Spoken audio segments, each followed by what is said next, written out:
Il sindaco di Canicattì, Vincenzo Corbo, rimane sindaco della città.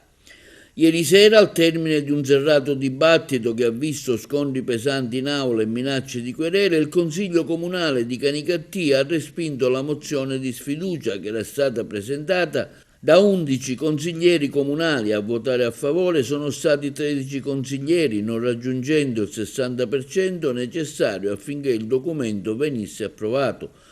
Servivano infatti 15 voti a favore.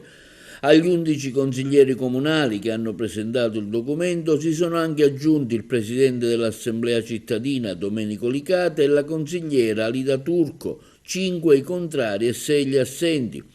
Una riunione fiume durata più di 4 ore, nel corso del quale i firmatari della mozione di sfiducia hanno evidenziato ancora una volta le inadempienze dell'amministrazione attiva, come quella dei rifiuti, la mancanza di progettualità per le strade in particolare, finanze, servizi sociali, questione idrica.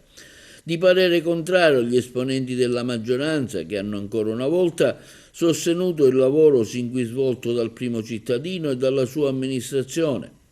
Tanti messaggi di apertura al dialogo, come quelli lanciati dai consiglieri Dario Curto e Lilo Restivo, che nonostante la loro appartenenza a Forza Italia hanno firmato e votato la mozione nei confronti del sindaco Corbo, anche lui esponente del partito di Berlusconi.